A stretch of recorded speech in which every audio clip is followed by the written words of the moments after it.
Welcome back to the channel. This is Dave Sundstrom, and today I'm going to share stories of three beautiful actresses who unfortunately had very tragic endings. First, I'm going to tell the story of Angela Aames, an actress from the 80s whose star was definitely on the rise. After that, I'll move on and talk about Phyllis Davis. You may remember her from many television appearances during the 70s, including her recurring role on Vegas with Robert Urich. And then finally, I'll end this video talking about the wonderful Mary Frann, who perhaps is best known as Joanna Loudon on the classic 80s sitcom Newhart. You might be saying to yourself, who the heck is Angela Aames? And you know what? You're probably not alone in not really recognizing her name right away. However, there are those of us who remember her from the John Ritter TV movie The Comeback Kid. And there are others who probably remember her from low-budget flicks like Fairy Tale, where Angela gave her all in the role of Little Bo Peep, or the slightly less racy teen comedy Hots. Now, neither of those movies were very good, but they had their fans. In 1979, Angela caught my eye when she was cast in a recurring role on one of my favorite TV shows at the time, BJ and the Bear. She was a character aptly named Honey, and was one of 7 gorgeous trucker ladies who worked alongside Mr. B.J. McKay.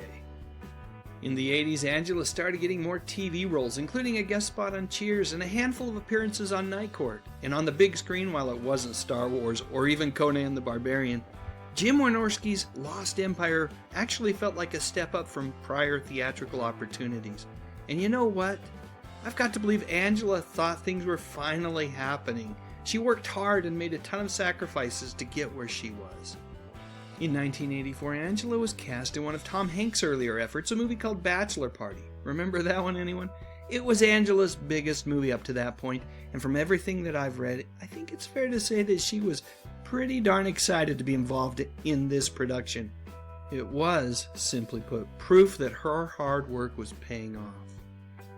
A year later, Angela got another big role in the 1985 film titled Basic Training. It was a fun little comedy that also starred Rhonda Shear. Anyone remember her from USA Up All Night?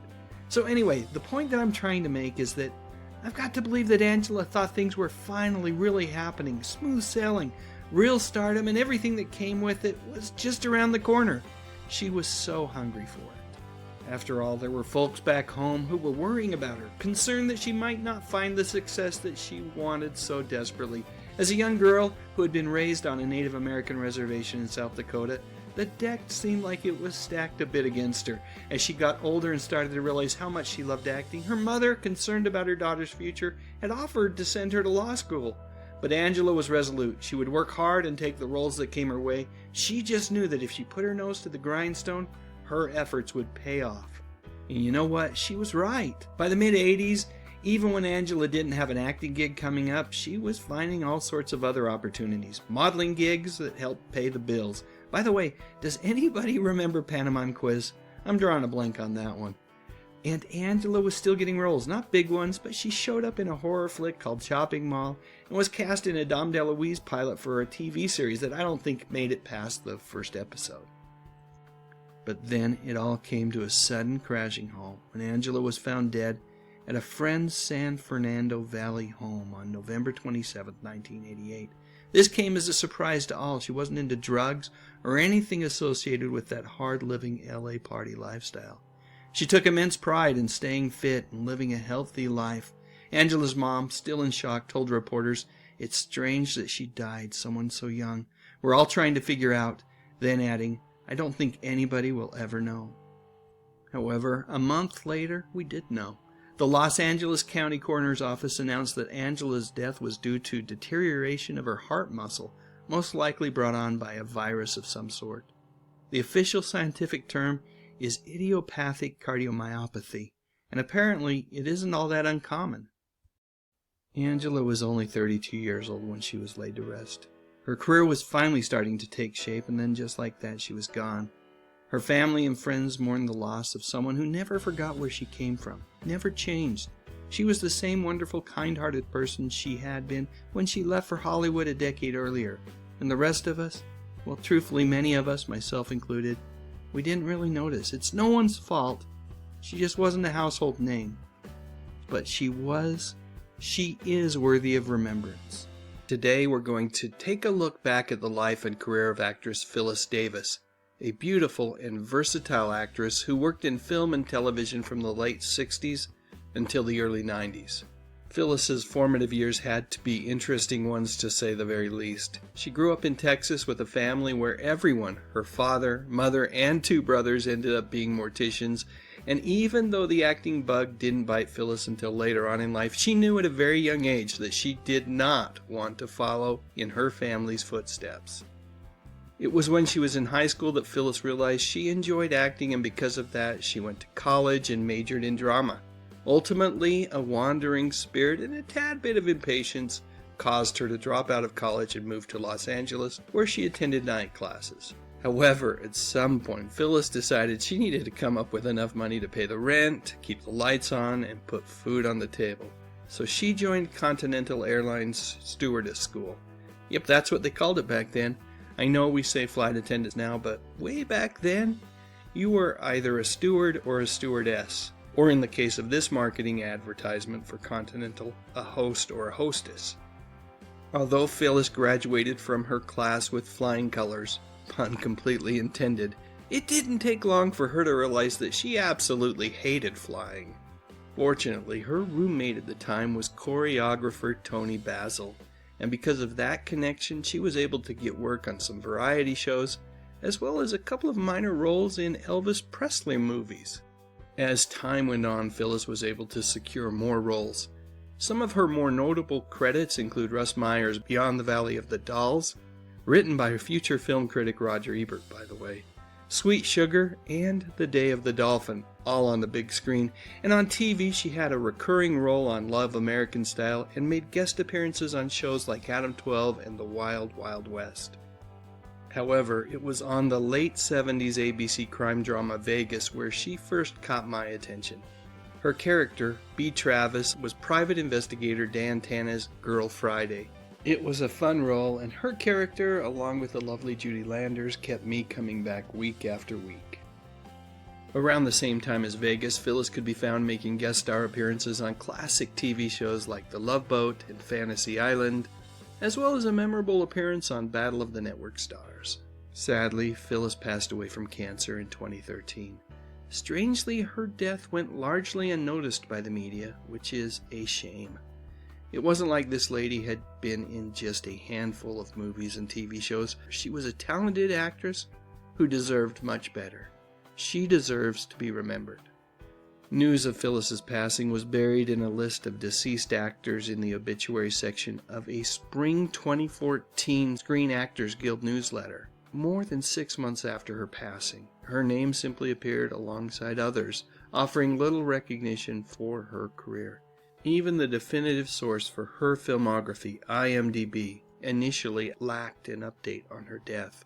This delay only fueled the uncertainty surrounding her passing. Like I said earlier, it was a real shame. That said, the lack of public acknowledgement surrounding Phyllis's passing could be due to several factors. Perhaps the Screen Actors Guild simply missed including a more detailed obituary, or it's possible that Davis's family chose not to prepare a public statement.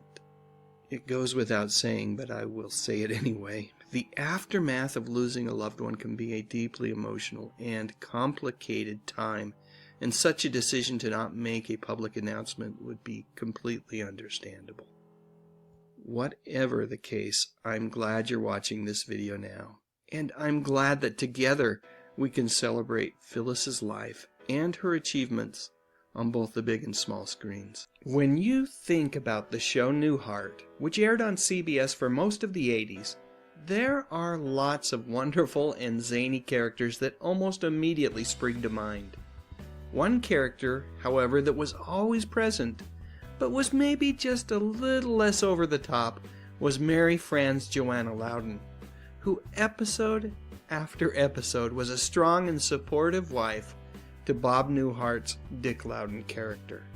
I was watching an interview with Mary Frann that was conducted right before the series premiere, and the interviewer asked her how she planned to top the comedic antics of Bob Newhart and the rest of the show's supporting cast. And I was really impressed with her response. In that interview, Mary said that she wasn't going to try to top anyone. Instead, she was just excited to be there with Bob and the rest of the cast. She pointed out to the interviewer that good comedy is about working with the other people on stage. Yep, just based on that one interview, it was clear to me that Bob had found the right person to play his wife. Of course, I didn't form my opinion about Mary from that interview at all, because I have always been a big fan of Bob Newhart and both of his classic sitcoms that ran during the 70s and 80s. Newhart wasn't Mary's first TV gig. By the time that she had landed the role in Newhart, Mary had been in the industry for more than a decade. She'd guest starred on shows like That Girl, Quincy, The Rockford Files, Fantasy Island, and WKRP in Cincinnati. And it wasn't just guest starring appearances that made her such a common sight on TV in the 70s. In fact, Mary spent a good portion of the 70s on NBC's classic daytime soap opera, Days of Our Lives. And even before all the TV stuff, Mary had been receiving accolades for her strong stage presence, winning the 1961 Junior Miss pageant while representing the great state of Missouri. So during the 80s, Mary had the opportunity to pay it forward, to co-host the very same pageant. She felt a strong debt of gratitude to her beauty pageant past, and would also lend her support to other events like Miss USA and Miss Universe. Shortly after Newhart ended, Frann was cast as Clementine Duke in the miniseries Lucky Chances, which was based on a couple of Jackie Collins novels. The role was a big change from the Joanna Loudon character that fans had come to identify her as, and quite frankly, many were surprised. Around the time that the show was broadcast, Frann told the Los Angeles Times, "I thought it would be outrageous, flamboyant, and glamorous. I wanted to remind people that I was capable of playing many different roles." And while Frann was right, there were indeed other roles that were out there for her. Unfortunately for both her as well as those of us who are her fans, none of those roles were as memorable as her time playing Joanna Loudon. How could they be? Sure, they showcased her talents as an actress, but those roles were one-time appearances, and none of them afforded us the ability to care for her in the same manner that we did when she was welcoming guests to the Stratford in lovely Vermont. Of course, Mary's on-screen appearances after Newhart are somewhat limited because in 1998 she abruptly passed away in her sleep. From everything that I've read, Mary was in relatively good health. However, she had been rigorously dieting and exercising as she prepared for a possible wedding in her future. Whether or not that played into her death is merely speculation. Mary Frann was just 55 years old. You know, it was a short life, way too short, but Mary lived her life the right way. In addition to entertaining us all, Mary gave of herself. She was a co-founder of the Celebrity Action Council, which is a Los Angeles-based charity that works to help homeless women and their families find shelter and food. In fact, the evening before her passing, Mary had been volunteering at the Los Angeles Mission. You know, the lady truly was beautiful, inside and out. You are special.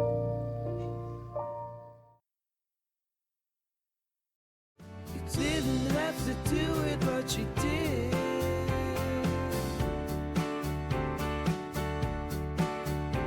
So thank you very much for your support, for your support, for your support.